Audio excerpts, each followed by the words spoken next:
My name is Eloise Doyle, 32 years old. I spent a decade in the United States Army learning how to survive enemy fire. But no one trained me for the ambush in my own kitchen. I can still feel the cold tile against my cheek, the metallic tang of blood in my mouth from my brother-in-law, Richard's punch. Above me, my sister Claire, the same one who used to send me cookies and care packages, now stared down with empty eyes and delivered words sharper than shrapnel. You're just a burden in a uniform, Eloise. Dad's gone, Mom's useless. You think you're some kind of hero? In here, you're just a mistake that needs to be erased. They were forcing me to sign a paper that would steal my father's house. What they didn't know was that, through the pain, I'd activated the small recorder in my pocket. A soldier's habit when entering a hostile zone. Let me know where you're watching from in the comments. Hit that like button and subscribe if you believe the fiercest battles are sometimes fought not on a battlefield, but with the very people you're supposed to call family. The quiet in my father's house was a fragile thing. It lived in the smell of old wood and Murphy oil soap, and the gentle hum of the refrigerator. On leave, I'd found a strange peace in tackling the small things that were breaking down, one by one, since he'd been gone. Today's mission was the leaky faucet in the kitchen sink. Lying on my back on the linoleum floor, a heavy wrench in my hand, I felt a connection to him. This was his work, fixing things, making them whole. The steady drip, drip, drip, into the plastic bucket beside my head was a rhythm I was determined to silence. From the corner of my eye, I could see my mother, Linda, hovering in the doorway. She wasn't watching me with pride or even curiosity. Her hands were clasped tightly in front of her, her shoulders hunched.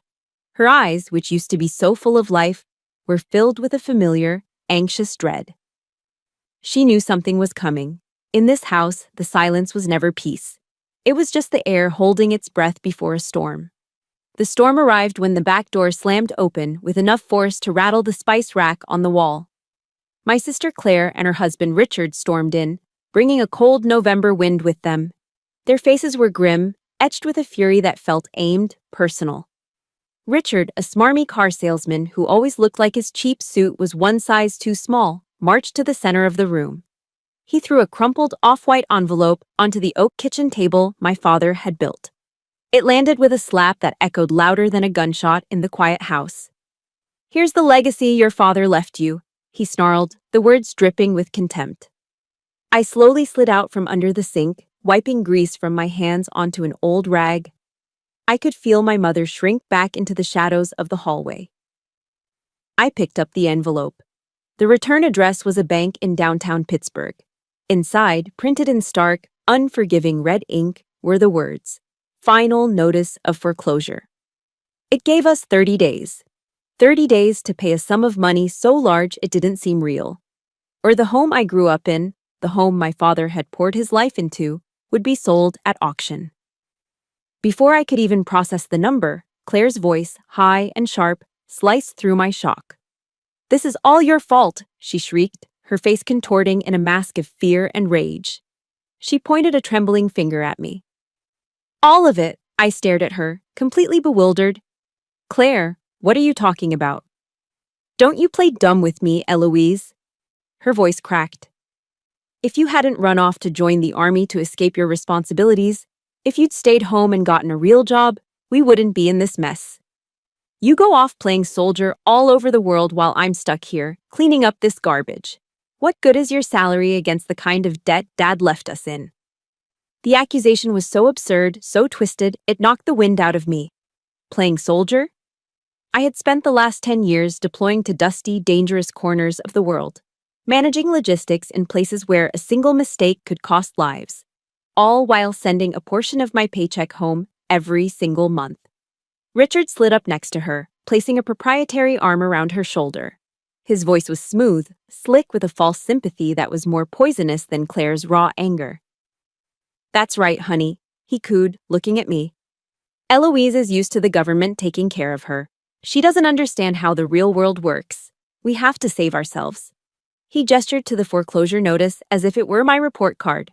Then he produced another set of documents from his briefcase, clean, crisp, and predatory.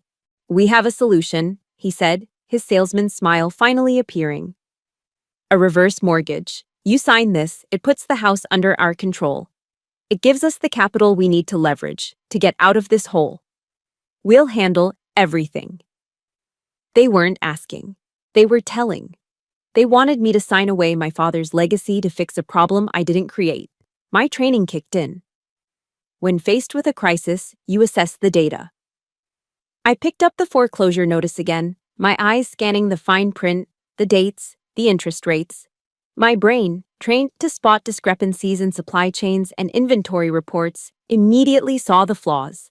The primary loans listed weren't from my father's time. They were recent, taken out in the last 2 years. The accrued interest was astronomical.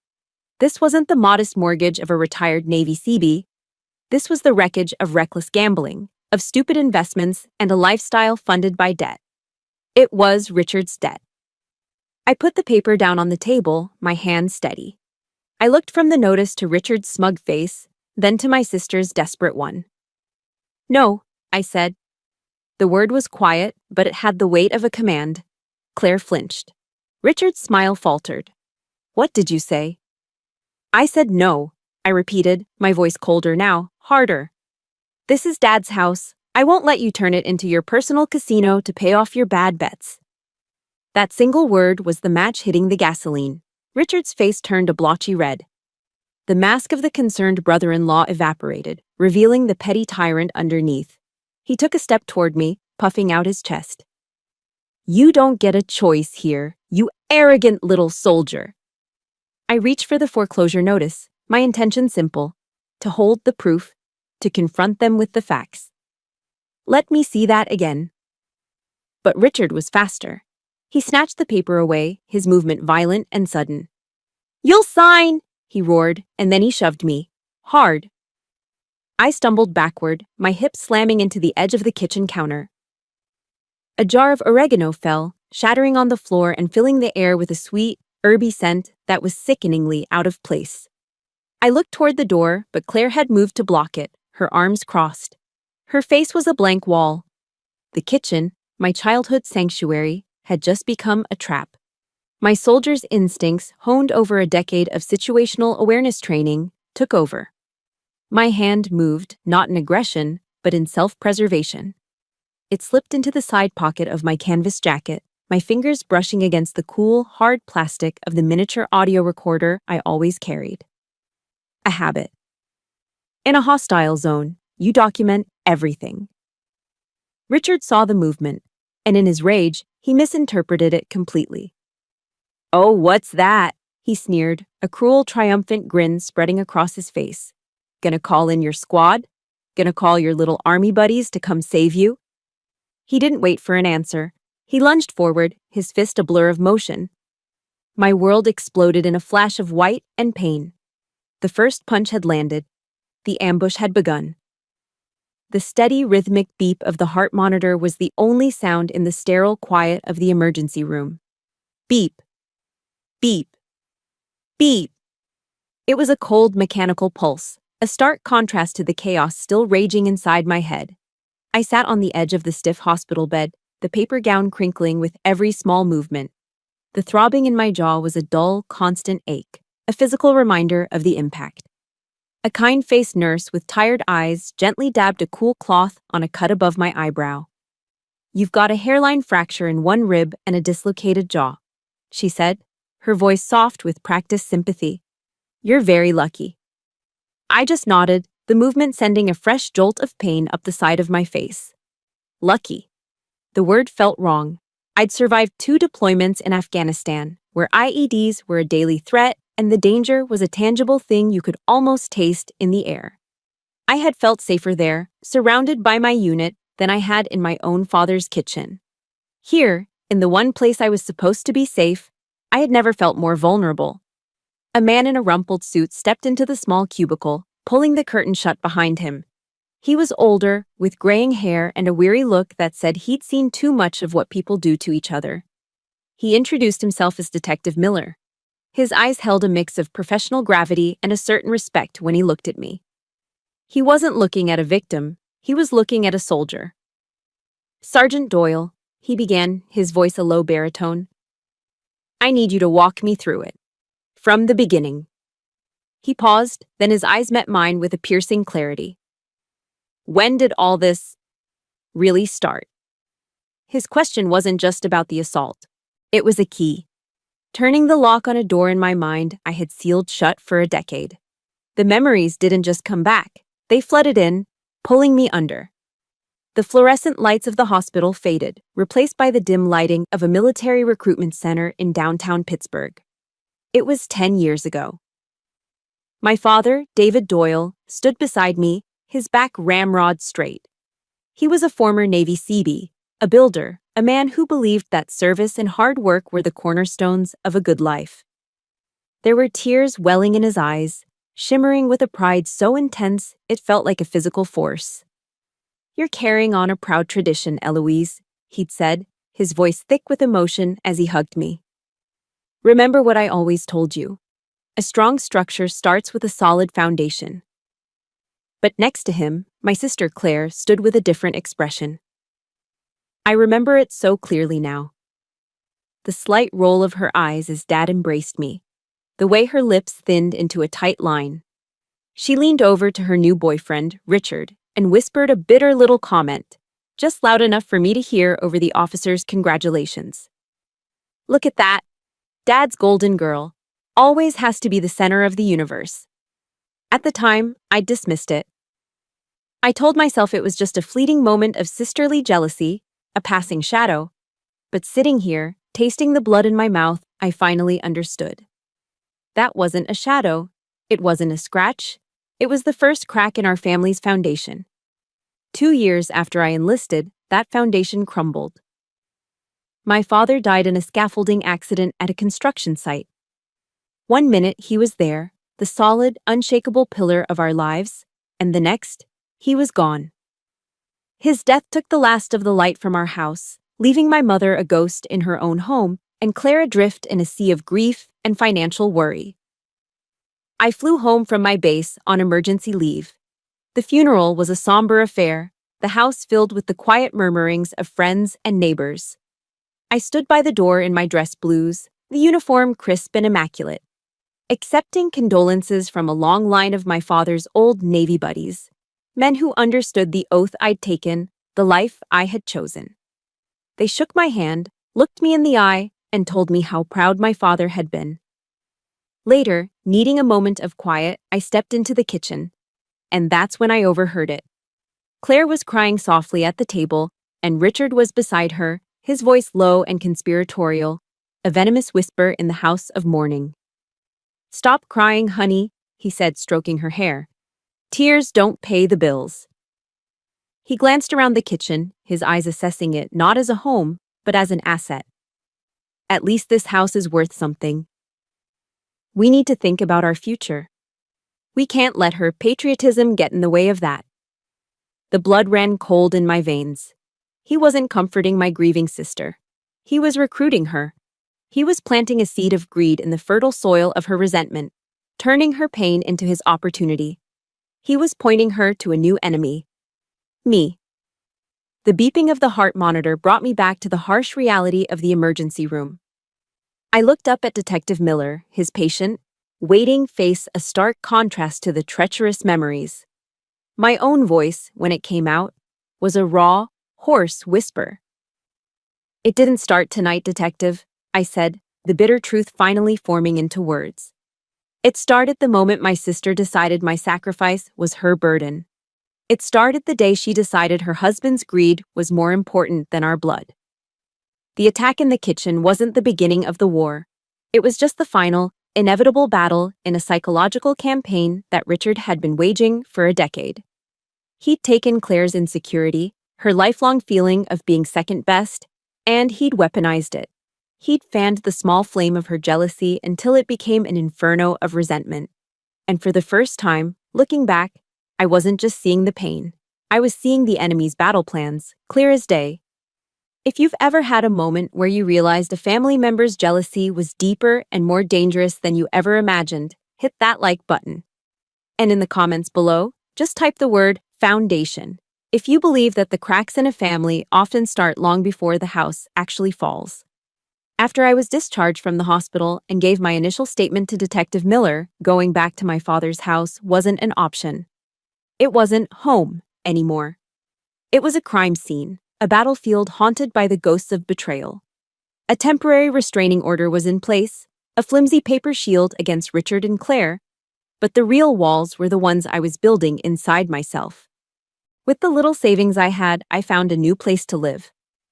My new forward operating base was a shoebox studio apartment on the south side of Pittsburgh.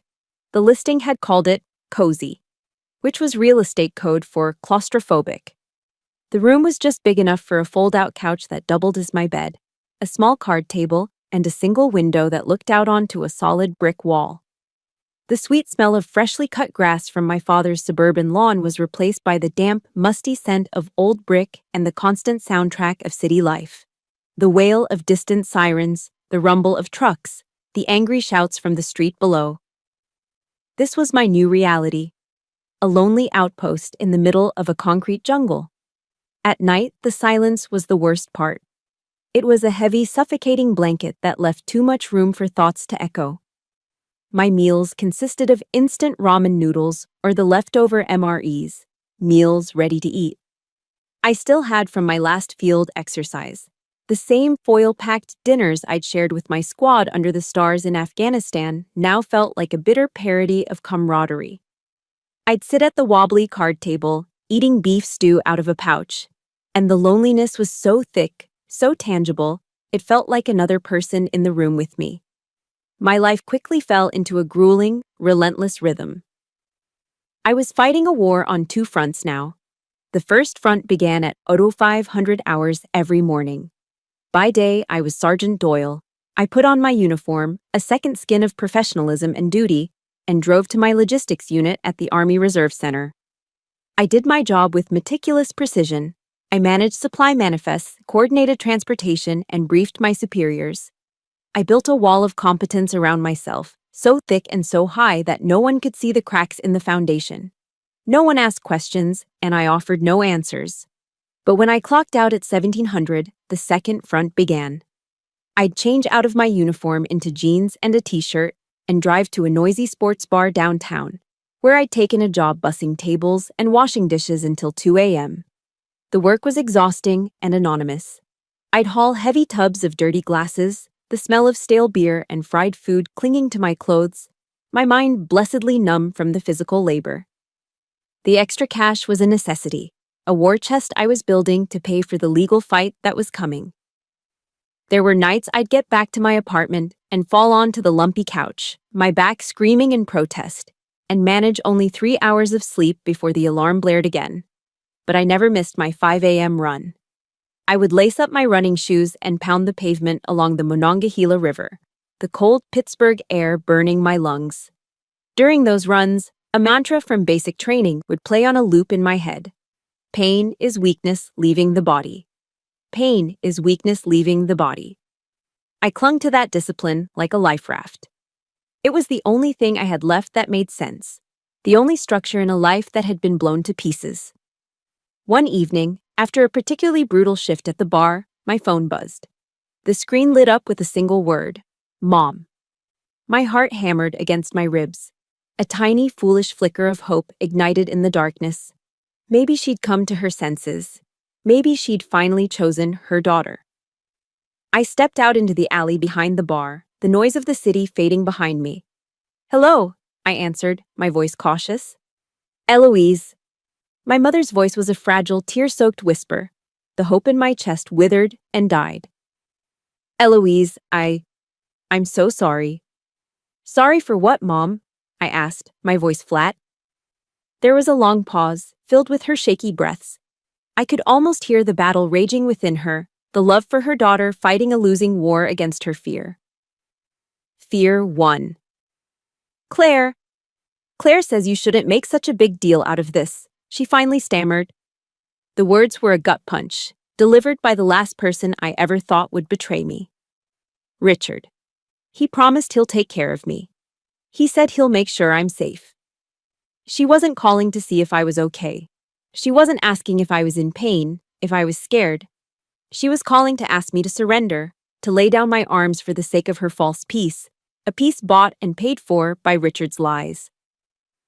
"You're strong, Eloise," she added, her voice pleading. "You can take care of yourself, can't you? You've always been the strong one." I felt something inside me turn to ice. It was the final confirmation. I was utterly, completely alone. "Yes, Mom," I said, my voice as cold and hard as steel. "I always have." I ended the call and stood there in the darkness, the phone feeling like a dead weight in my hand. Weeks later, exhausted to the bone and running on fumes, I found myself in a 24-hour diner after my bar shift. I couldn't face the crushing emptiness of my apartment. I was nursing a cup of burnt coffee, scrolling aimlessly through my phone, when I stumbled upon a video on YouTube. The thumbnail showed a man's silhouette against a stark black background. I pressed play. A man's voice, deep and gravelly, filled the small space around me. It was raw, unflinching, and devoid of any pity. "There is no one coming to save you," the voice boomed. "No cavalry. You have to take extreme ownership. Get up, dust off, reload, re-engage, and go out on the attack." The man was Jocko Willink, a retired Navy SEAL. His words weren't comforting. They weren't a gentle hand on the shoulder. They were a boot kicking me out of my self-pity. They were a direct order that spoke to the soldier still inside me. His message didn't heal my wounds, but it did something more important. It reloaded my will to fight. Jocko Willink's voice became the soundtrack to my early morning runs. His podcast on extreme ownership was my new field manual. Every day as I ran along the river, his words echoed in my head. "You are in charge of your own world. Take ownership." I realized that waiting for my mother to stand up for me, or for Claire to see the truth, was a losing strategy.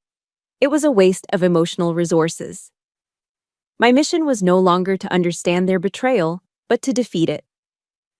Jocko often talked about leaning on your team, on the people in the trenches with you.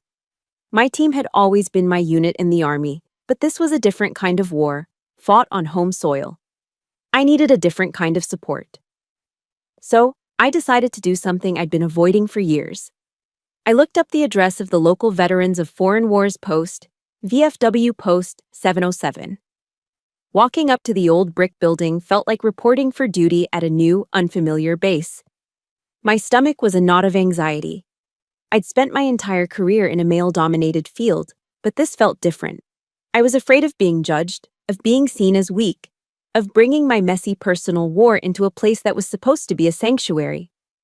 I took a deep breath, squared my shoulders, and pushed open the heavy wooden door. The air inside smelled of stale coffee, old wood, and something vaguely like beer from the night before. It was dim, the only light coming from a few low-hanging lamps over a pool table and the glow of a TV in the corner showing a news report on mute. A handful of veterans were scattered around a large circular table, their ages spanning generations. There were older men with Vietnam veteran hats, their faces etched with the kind of history you can't read in books, sitting next to younger guys in their 30s with the sharp, watchful eyes of those recently returned from Iraq or Afghanistan. When I stepped in, the conversation lulled. A few of them looked up, giving me a quiet, assessing nod before turning back to their coffee. I felt like an outsider, an intruder. I almost turned and walked out, but then a voice cut through my uncertainty. "Coffee's fresh, help yourself." The man who spoke was old enough to be my grandfather, with a kind wrinkled face and a prosthetic arm resting on the table. Pinned to his worn-out vest was a Master Gunnery Sergeant insignia from the Marine Corps. Everyone just called him Gunny. I poured myself a mug of the strong black coffee and took an empty seat at the table. For a while, I just listened. They talked about everything and nothing. The Steelers' chances this season, the rising price of gas, a buddy who was in the VA hospital. But underneath the casual conversation, there was an unspoken language, a shared understanding that you only earn through service. Gunny's eyes eventually landed on the 101st Airborne Division patch on the sleeve of my jacket. "Where'd you serve, Sergeant?" he asked, his voice a gravelly rumble. "Afghanistan, Gunny. Logistical support out of Bagram," I replied. And just like that, the conversation started. For the first time in months, I felt like I was speaking the same language as the people around me. The language of acronyms, of shared hardship, of the strange, dark humor that gets you through the impossible. I went back the next week, and the week after that. I started to feel less like a visitor and more like a member of the post. Then, one evening, during a smaller, informal support meeting in a back room, I found the courage to speak. I told them my story. I didn't cry or get overly emotional. I laid it out like a mission briefing, sticking to the facts, the timeline, the objective evidence. I reported the events of that day in the kitchen with the same detached clarity I would use to report an enemy engagement. The room was completely silent when I finished. No one offered me pity. No one looked at me like I was broken. They just looked at me with a profound, unwavering understanding.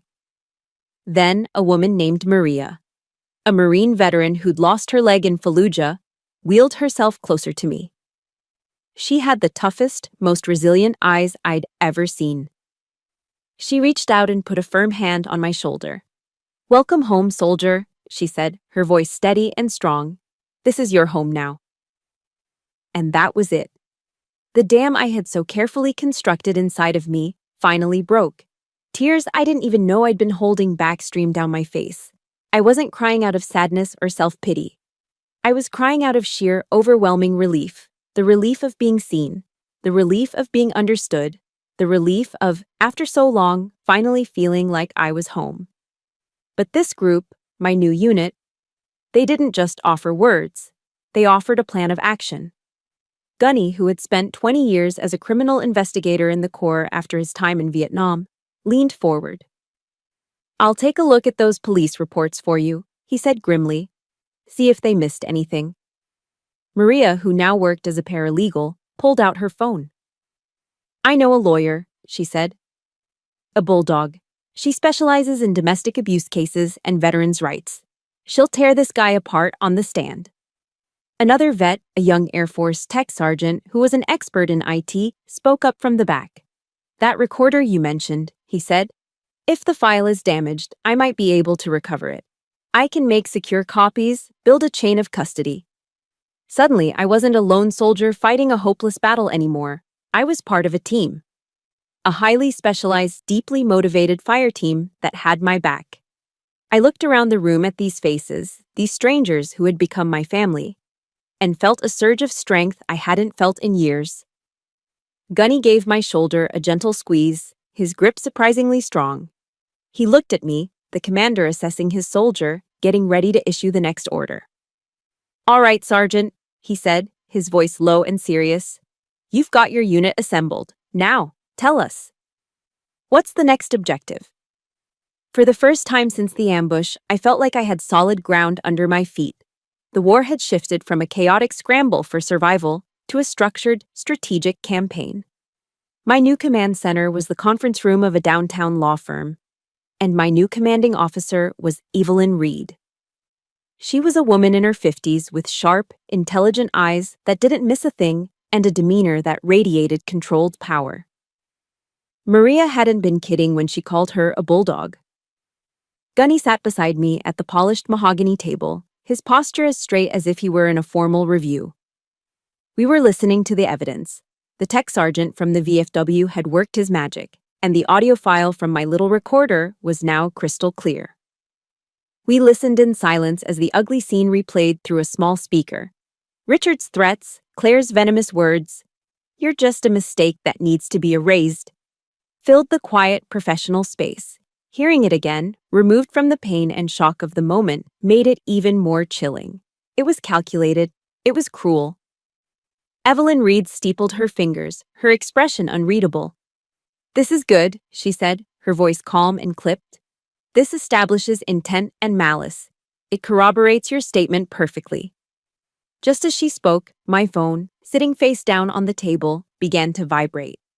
The low hum was an intrusion, a foreign sound in our sterile war room. I glanced at the screen. The name displayed was Mom. My heart seized. A cold dread washed over me, instantly dissolving the confidence I'd felt just moments before. Gunny saw the look on my face and gave me a questioning glance. I held up a hand, signaling for him to wait, and muted the speaker. With a deep breath, I tried to steady my voice, pushing down the sudden wave of anxiety. "Mom," I answered, trying to sound calm. But the voice that answered wasn't my mother's. It was Claire's, and it was coated in a layer of sickly sweet concern. "Eloise, thank God you answered. Mom is right here with me." I could hear my mother sniffling softly in the background, a sound designed to be heard. "She's not doing so well, Eloise. This whole thing, it's just killing her." It was a trap. A perfectly engineered psychological ambush, and I had walked right into it. "Her blood pressure is through the roof," Claire went on, her voice trembling with manufactured sorrow. "She cried all night. She can't eat. The doctor says the stress you're putting on her is dangerous. She's an old woman, Eloise. Can't you see what you're doing to her?" Every word was a carefully aimed dart, designed to hit me where I was most vulnerable. The guilt. The ingrained sense of duty to protect my mother. Before I could respond, the phone was passed. "Eloise." It was Richard. His voice was oozing a fake, remorseful tone that made my skin crawl.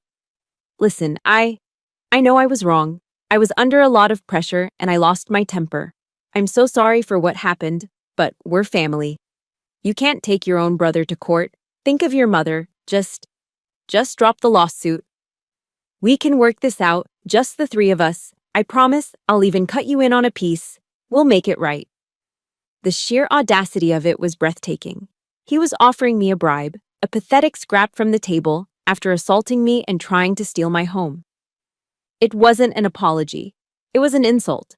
A confirmation that he thought I was just as greedy and transactional as he was. I remained silent, the rage and disgust rendering me speechless. My silence was his cue to pass the phone back to his primary weapon. The sweetness in Claire's voice vanished, replaced by the familiar, sharp-edged steel. "Are you happy now? Are you hearing this?" she hissed into the phone. "You're destroying our mother. Do you understand me?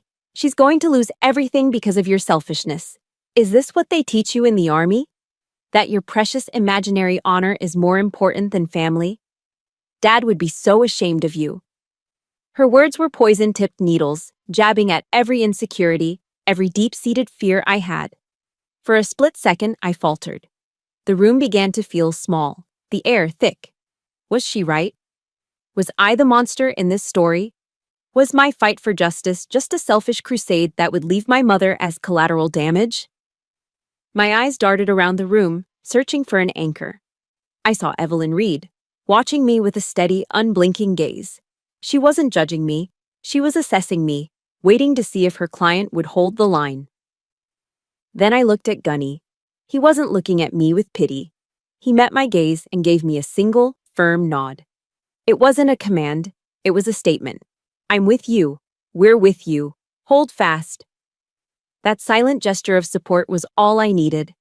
I took a deep, steadying breath, borrowing their strength, their conviction.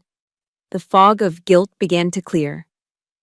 "You lost the right to call me family the night you stood by and watched your husband beat me, Claire," I said, my voice coming out colder and clearer than I thought possible. Every trace of warmth was gone, replaced by the hard finality of a closed door. There was a stunned silence on the other end.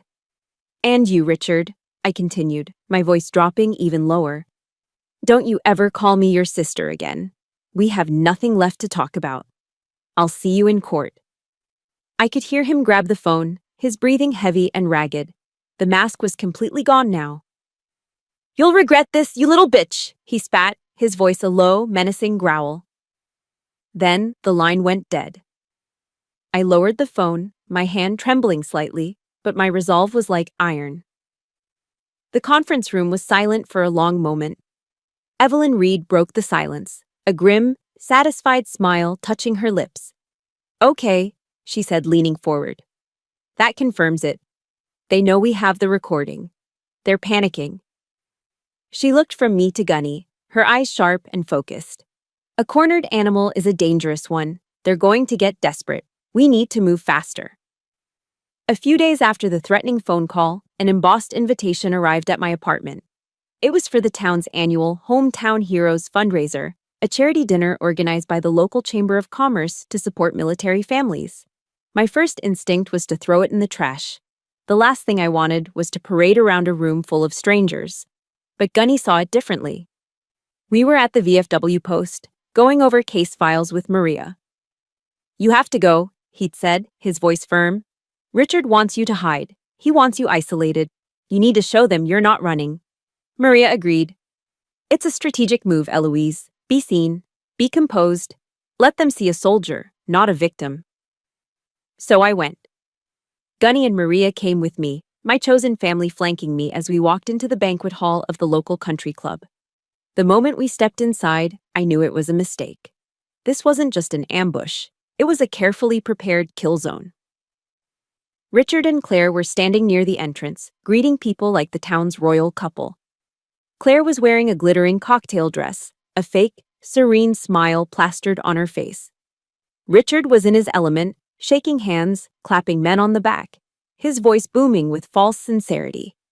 A large banner hanging over the stage read, "A special thanks to our platinum sponsor, Richard Hale of Hale Auto Group." He hadn't just attended the event, he had bought it. He had turned a night meant to honor soldiers into a stage for his own grand performance. My stomach churned. We were on his turf, playing his game. We took our seats at a table near the back, and I tried to remain invisible, a gray rock in a sea of polite chatter. But I could feel their presence, a toxic energy radiating from the front of the room. I watched them work the crowd, Claire looking fragile and devoted, Richard looking like a pillar of the community. They were painting a picture, and I knew, with a sickening certainty, that I was about to be painted out of it. The climax of the evening arrived when the MC, the head of the Chamber of Commerce, invited Richard to the stage to say a few words. He strode to the podium, basking in the applause. He started with all the predictable cliches, his car salesman voice dripping with practiced patriotism. He spoke of sacrifice, of duty, of the brave men and women who serve our country. The crowd nodded along, captivated. Then his tone shifted. He leaned into the microphone, his expression becoming one of solemn, heartfelt concern. "But folks," he said, his voice dropping to a near whisper, "we also have to remember that when our heroes come home, the battle isn't always over. Sometimes the deepest wounds are the ones we can't see." He paused for dramatic effect, letting the weight of his words settle over the silent room. "My own family," he continued, his voice thick with fake emotion, "is facing such a challenge right now.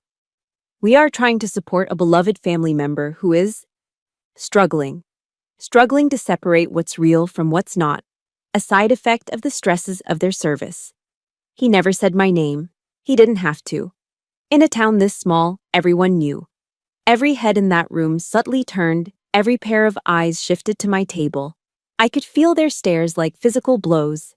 I could hear the whispers starting, spreading like a virus from table to table. PTSD, unstable, delusional. In the space of 30 seconds, he had publicly discredited me. He had taken my decade of service, my uniform, my honor, and twisted it into a weapon to be used against me, painting me as a damaged, unreliable veteran. I looked to the front row, and I saw my sister, Claire.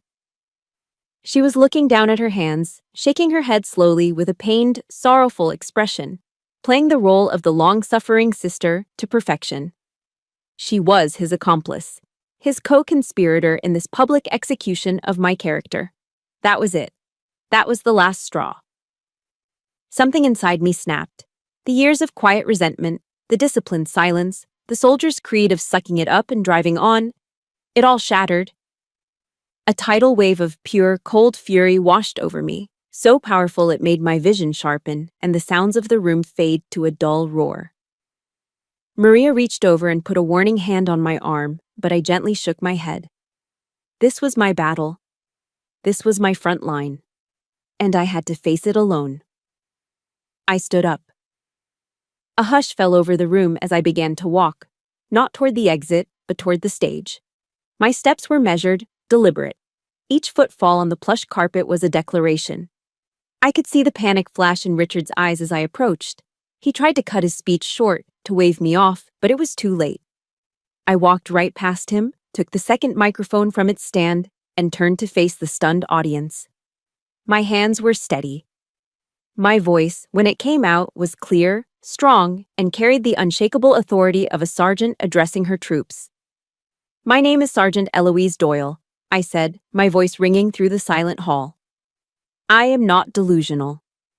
I turned my head slightly and looked directly at Richard, who was frozen in a state of shock beside me.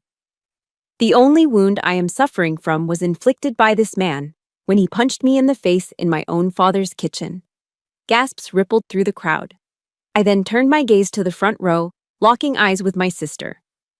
"And by this woman," I said, my voice never wavering, "who stood by and watched it happen after telling me I was a mistake that needed to be erased."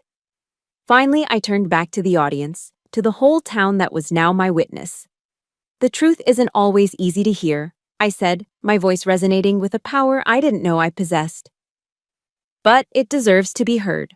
I paused, letting the weight of that statement land. "And I will not be silent anymore." If you have ever been pushed to your absolute breaking point and finally decided to speak your truth, hit that like button. And if you believe that a person's honor is the one thing no one has the right to attack, comment the word honor below. I placed the microphone back in its stand with a firm, definitive click. Then, with my head held high, I turned and walked out of that banquet hall, leaving a firestorm of chaos and an undeniable declaration of war in my wake. My dramatic exit from the fundraiser had, as Evelyn Reed put it, created a firestorm. The town was buzzing. My public declaration had shifted the battlefield. This was no longer a private family dispute, it was a public reckoning, and we were going to use that momentum. Evelyn's office became our tactical operations center. A large whiteboard, usually reserved for corporate litigation, was now covered in a web of names, dates, and timelines related to my case. It looked like a complex mission plan, and in many ways, it was. I sat at the head of the conference table with my unit. Evelyn, our commanding officer, Gunny, our intelligence chief, and Maria, our legal specialist. The mood was sober, focused, and utterly determined. "Your performance was unorthodox, Sergeant," Evelyn said, a rare, approving glint in her sharp eyes. "But effective. You took away his narrative. Now, we press the advantage." The strategy for the upcoming hearing was laid out with military precision. Maria would handle the legal filings, ensuring every document was airtight. Gunny was tasked with tracking down and prepping potential witnesses. My role was the most difficult. I was the primary witness, the soldier on the front line who would have to endure the enemy's cross-examination. Evelyn spent hours grilling me, preparing me for the cheap shots and psychological tactics Richard's lawyer would undoubtedly use. She was tough, relentless, and exactly what I needed. During one of our strategy sessions, Gunny arrived carrying a thick manila folder. He dropped it on the table with a heavy, satisfying thud. It was the result of weeks of his quiet, meticulous digging. "Richard Hale is no amateur," Gunny said, his voice low and grim. He opened the folder, revealing pages of documents, public records, and handwritten notes. "Long before he met your sister, he had a pattern, a history of charming his way into the lives of vulnerable women and borrowing their money. He had found 2 other women, both widows in their late 60s from a neighboring county. The stories were sickeningly similar. Richard had swooped in, offering financial advice and promising safe, high-return investments. Both women had lost their life savings to his schemes. But the real bombshell, the secret weapon we didn't know we had, was buried deeper in the file." Gunny slid a bank statement across the table. It was my mother's. "This is the real source of the foreclosure, Eloise," he said quietly. "It wasn't your father's debt. Richard convinced your mother, Linda, to withdraw her entire retirement savings, everything your father left her, and invested in a shell corporation he set up, a ghost company. The money vanished, and he used the house as collateral to cover his other failing investments. It all clicked into place. The foreclosure notice wasn't just the result of Claire's complicity, it was the final move in Richard's long con. He hadn't just been manipulating my sister's emotions. He had been systematically robbing my mother blind. He wasn't just trying to take our home, he was trying to erase the evidence of his crimes. The assault in the kitchen wasn't just an act of rage, it was an act of pure desperation from a cornered predator. The days leading up to the hearing were a blur of preparation and anxiety. I kept myself busy, focusing on the mission, pushing down the fear. Then, one afternoon, a plain white envelope with no return address appeared in my mailbox. My name and address were written in a shaky, familiar script. My hands trembled slightly as I opened it. Inside, there was no letter, only a faded photograph. It was of Claire and me as kids, maybe 8 and 10 years old, grinning on the old oak swing set our dad had built in the backyard. Tucked behind the photo was a small folded piece of notepaper. On it were 5 words, written in my mother's unsteady hand. "Don't give up, she's in there somewhere." It wasn't an apology. It wasn't a promise to testify. It was just a signal. A tiny flickering candle in the suffocating darkness of her fear. It was a small belated act of rebellion from a woman I thought I had lost completely. I stared at the picture of 2 smiling sisters a lifetime ago, and a wave of profound sadness washed over me. I carefully put the photo and the note away. It was both a painful reminder of what I had lost and a powerful confirmation of what I was fighting for. I wasn't just fighting for a house. I was fighting for the memory of a family that had once existed and for the father who had built its foundation. The day of the hearing arrived. It was a cold, gray Pittsburgh morning. I chose my clothes like a uniform. A simple navy blue blazer, gray slacks, and a white blouse. It was armor, conservative, professional, and unremarkable. But while the clothes were civilian, my posture was pure military. Shoulders back, head up, eyes forward. Gunny and Maria met me at the courthouse entrance. They didn't offer empty platitudes or tell me it would be okay. They were soldiers. They knew you don't make promises about the outcome of a battle. Instead, Maria simply gave my hand a firm squeeze. "We're right behind you," she said. Gunny pulled me into a brief, solid hug. He smelled of Old Spice and coffee. "Standard recon mission, Sergeant," he whispered in my ear, his voice the steady, calming rumble of a seasoned commander. "Stay calm, gather intel, execute the objective." I took a deep breath, the cold air filling my lungs, and nodded. Hooah! They couldn't come inside with me. I had to face this part alone. But as I turned and walked toward the heavy, ornate wooden doors of the courtroom, I knew that wasn't true. I was walking in by myself, but I was carrying the strength of my entire unit with me. The final battle was about to begin. The courtroom was smaller than I'd expected, all polished wood and somber silence. I sat beside Evelyn Reed at the plaintiff's table, my back straight, my hands clasped loosely in my lap. Across the aisle, Richard and Claire sat with their lawyer. They looked the part of the respectable, wronged couple. Richard in a well-tailored suit, Claire in a conservative dress, her face a mask of weary innocence. They were playing for the judge, and for a moment, a sliver of fear pierced through my composure. What if it worked? Richard's lawyer, a slick man named Peterson with a plastic smile and predatory eyes, began his offensive. He called me to the stand. His strategy was exactly what Evelyn had predicted: death by 1,000 cuts. He didn't yell or accuse. His weapon was condescension. "Sergeant Doyle," he began, his voice dripping with false respect. "Your military record is commendable. But it's fair to say you've served in high-stress, confrontational environments, correct?" "Yes, sir," I answered, my voice even. "And these experiences," he continued, pacing slowly, "can sometimes make it difficult to adjust to civilian life. Can they perhaps make a person more sensitive to perceived threats and family disagreements?" He was building his narrative, brick by brick. The unstable veteran, the unreliable narrator. I looked at the judge, then back at Peterson. "Sir, I was trained to handle stress," I said, my voice cold and clear. "I was not trained to be assaulted in my own home." Peterson's smile tightened, but he wasn't done. He tried to twist my actions, my words, my very service into a pathology. But I held my ground, just as Evelyn had drilled me. I answered every question with short, factual statements. I was a soldier reporting the facts, and his insinuations couldn't penetrate my armor of discipline. When he was finished, it was Evelyn's turn. She rose with a quiet confidence that filled the room. "Your Honor," she said, her voice crisp and authoritative. "The defense has attempted to paint a picture of my client as an aggressor, a soldier trained for violence. But let's consider the facts. Here we have a highly trained U.S. Army sergeant who allowed herself to be punched with enough force to dislocate her jaw without retaliating. Mr. Peterson, in your expert opinion, does that sound like a sign of aggression or of almost superhuman restraint?" Peterson sputtered, caught off guard.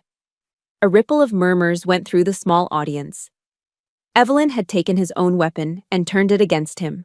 She wasn't just defending me, she was highlighting my honor. "Now, Your Honor," she continued smoothly, "we would like to present a piece of audio evidence." A court officer placed a small digital recorder on the judge's bench. The air in the room grew thick with anticipation.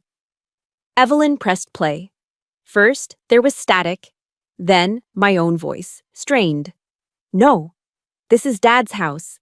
Then Richard's, booming with rage. "You don't get a choice here, you arrogant little soldier."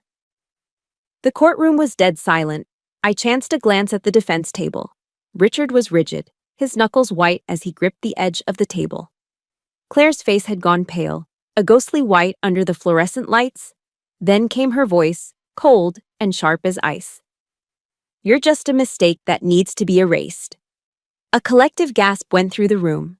It was one thing to read accusations on paper, it was another to hear the raw, undisguised hatred in a sister's voice. The recording ended with Richard's final, snarled threat.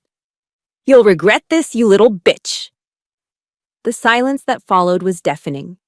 The judge looked down from his bench, his expression grim. The mask Richard and Claire had so carefully constructed had just been shattered into a million pieces. The evidence was absolute. It was undeniable. But Evelyn wasn't finished. She was just getting started. "I call my next witness," she announced. "Mrs. Eleanor Vance." A frail, elderly woman with kind eyes and a trembling hand was sworn in. She was one of the widows Gunny had found. With gentle prompting from Evelyn, she told her story. A heartbreaking account of how the charming Mr. Hale had befriended her after her husband's death, convincing her to invest her entire life savings into a can't-miss real estate opportunity that had vanished without a trace. Her testimony painted a devastating picture of a predator who targeted the lonely and the vulnerable. Then, for the final, killing blow, Evelyn presented the bank records. She laid out the paper trail, clear and irrefutable, showing the transfer of my mother's retirement funds into Richard's shell corporation. She showed the subsequent loan defaults that had led to the foreclosure notice.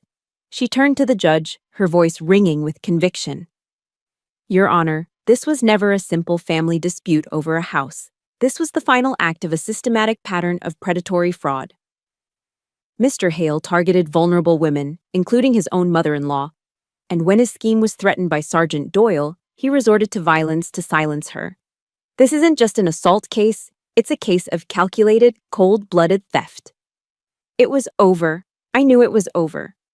I risked another look at my sister, and for the first time, I didn't see hatred in her eyes. I didn't see resentment or jealousy. I saw pure, unadulterated shock, a horrified, dawning awareness. She was staring at Richard, but she wasn't looking at her husband. She was looking at the monster from Mrs. Vance's story. She was looking at a con man, a liar, a thief who had just been unmasked in the harshest possible light. The man she had defended, the man she had sacrificed her own sister for, was a complete stranger. The judge's voice cut through my thoughts. He granted the permanent restraining order. But he went further. Citing the overwhelming evidence of fraud, he ordered a full criminal investigation into all of Richard Hale's financial activities. Richard slumped in his chair as if his strings had been cut, his face a mask of disbelief. But I barely noticed him. My eyes were locked on Claire. She sat perfectly still, frozen in her chair, as her entire world, the entire life she had built on a foundation of lies, collapsed into dust around her. The legal battle was won. But looking at my sister's shattered expression, I knew the aftershocks were just beginning. I walked back into my father's house the day after the hearing. The police tape was gone, the legal storm had passed. With Richard facing a host of criminal charges and a permanent restraining order keeping him miles away, the house was finally safe. But it wasn't peaceful. It was just quiet. An unnervingly hollow quiet, filled with the ghosts of what used to be. I wandered through the rooms, my footsteps echoing on the hardwood floors. I ran my hand over the back of my father's worn leather armchair, touched the frame of a photo of my parents on their wedding day. Victory didn't feel like the triumphant celebration I had imagined. There was no surge of elation, no fist pump of success. There was only a profound, bone-deep exhaustion, the kind a soldier feels after a decade-long deployment finally comes to an end. You're home, you're safe, but you're so depleted, you don't know what to do next. I ended up in the kitchen, the place where the war had officially begun. It was clean now, sterile.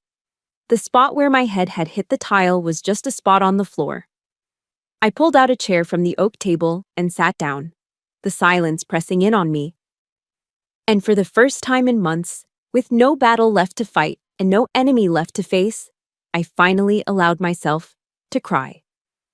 Not for the pain or the betrayal, but for the sheer, crushing weight of it all. A few days later, a package arrived. It was a cardboard box with my mother's shaky handwriting on it. Inside, nestled in tissue paper, were small treasures from my childhood she had kept. My first pair of ballet slippers, a dusty softball trophy, a collection of seashells from a long-forgotten family vacation. Underneath it all was a long, multi-page letter. I sat at the kitchen table and read it, my heart a tight, aching knot in my chest. She wrote about her crippling loneliness after Dad died, how the silence in the house had been a physical weight on her. She described how Richard had entered their lives like a charming savior, slowly and methodically taking control. First of their finances, then of their minds. He preyed on her fear, convincing her that she and Claire were helpless without him, that I was a distant, uncaring stranger. She admitted her own weakness, her own cowardice. She wrote about the terror that had paralyzed her, making her blind to his manipulations and deaf to her own conscience. She didn't try to excuse her actions. She only tried to explain them. "I'm not asking you to forgive me, Eloise," she wrote at the end, the ink slightly smeared as if by a tear. "I don't deserve it. I only hope that someday you can understand that I loved you in the only way I knew how, as broken as it was." The letter didn't erase the pain. It didn't absolve her of her betrayal. But it did fill in some of the empty spaces, giving a tragic shape to what had felt like senseless cruelty.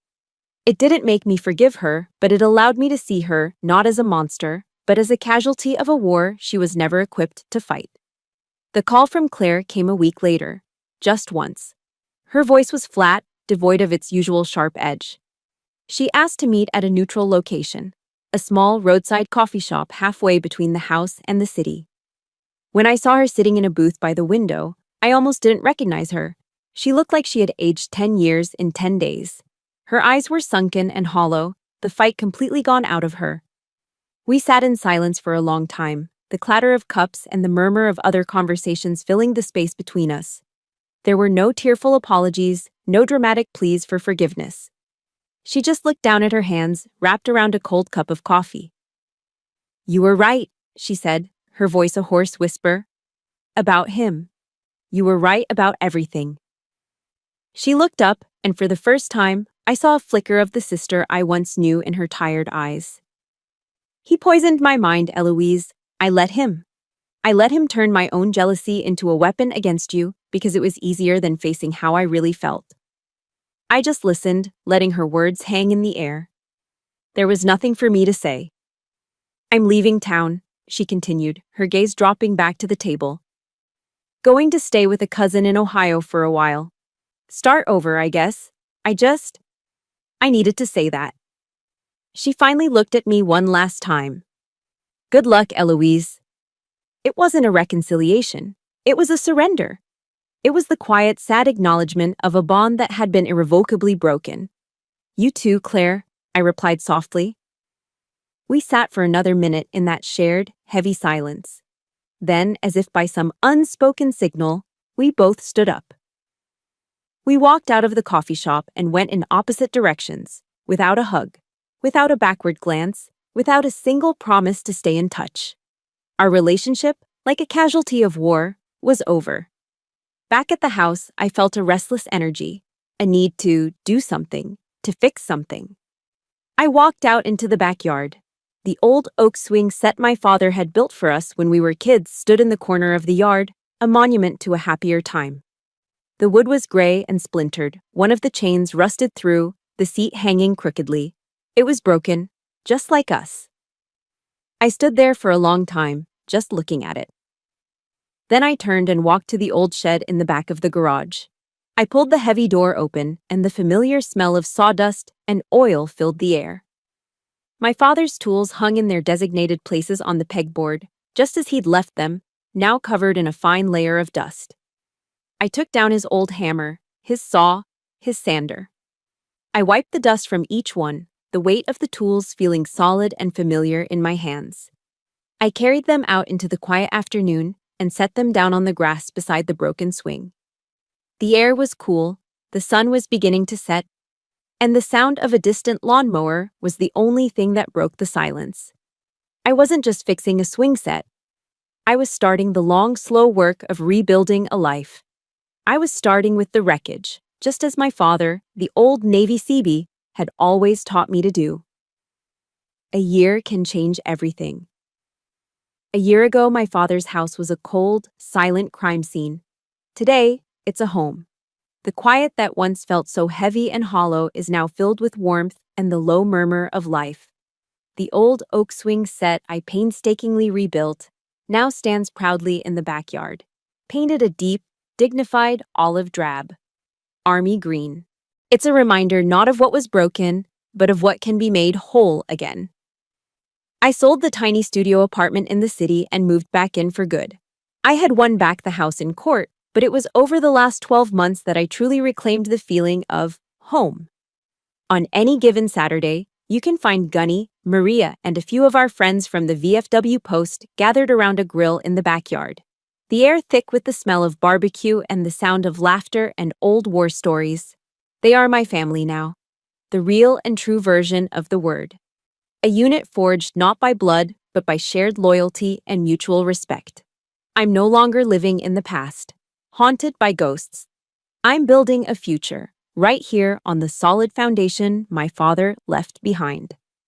The settlement from the lawsuit against Richard was substantial. After he was convicted on multiple fraud charges, the court made sure of it. I had enough money to travel, to buy a new car, to do all the things a person is supposed to do after winning a hard-fought battle. But I did something else. With Evelyn Reed's legal guidance and a significant portion of the settlement funds, I established the Doyle Legacy Project. I decided that my father's true legacy wasn't a piece of property or a bank account. It was his unwavering spirit of service, his instinct to build and protect. My project, operating out of a small office we built in the back of the VFW Post, was designed to do just that. We set up a 24/7 confidential hotline, offered free counseling sessions, and provided initial legal aid to any service member or veteran who felt trapped, silenced, or attacked in what was supposed to be the safest place of all, their own home. We were building a new kind of forward operating base, a safe harbor for soldiers fighting the hidden war at home. The day we officially launched the project, the main hall of the VFW was packed. The whole community had turned out. Veterans, local business owners, even the mayor. When I stepped up to the podium, I didn't feel like a victim telling her sad story. I felt like a commander addressing her new platoon. I told them my story, not for sympathy, but as a testament to survival. I used to think my toughest battles were fought in faraway countries, wearing this uniform, I said, my voice clear and steady. But I learned that the most dangerous enemy can be the one who shares your roof and your last name. I learned that the silence that is meant to protect a family's reputation can become a prison. And I learned that our most powerful weapon isn't a rifle or a strategy. It's our own voice. I looked out at the faces in the crowd, and in the front row, I saw Gunny and Maria. Gunny gave me a proud, affirmative nod, and Maria was smiling, her eyes shining. I thought of the night I had sat alone and broken in a diner and the voice that had pulled me back from the brink. I took a breath and finished my speech with the words that had changed my life. "There is no one coming to save you," I said, my voice ringing with conviction. "There is no cavalry, but you. You can become the cavalry for someone else. And that is our new mission." The final scene of my story doesn't end with applause or a grand victory. It ends a few months later in the quiet of my small office at the VFW. The walls are covered with resource pamphlets and contact numbers. The coffee is always on. A young woman is sitting across the desk from me. She's an airman, barely in her 20s, her uniform immaculate, but her eyes red-rimmed and full of a pain I recognize all too well. She's telling me about her husband, about his controlling behavior, the verbal abuse, the way he uses her service as a weapon against her. When she's finished, her story hangs in the air between us, fragile and heavy. She looks down at her hands, her voice a near whisper. "I just feel so alone," she says, "like no one could possibly understand." I let the silence sit for a moment, giving her space to breathe. Then, I lean forward. I look directly into her eyes, and with all the strength, all the certainty, and all the empathy I've earned through my own trial by fire, I give her the words I once would have given anything to hear. "I understand," I say softly. "You are not alone." I offer her a small, steady smile. "Welcome home, soldier." A single tear rolls down her cheek, but for the first time, her eyes hold a flicker of hope. I push a legal pad and a pen across the desk toward her. "Now," I say, my voice shifting, becoming the calm, capable voice of a leader. "Let's plan your operation." And that's where my story finds its new beginning. It started on that cold kitchen floor, feeling broken and alone, but it didn't end there. It ended here, with a new mission and a chosen family. Thank you for listening to my journey. If you believe that our deepest wounds can become our greatest strengths, please hit that like button.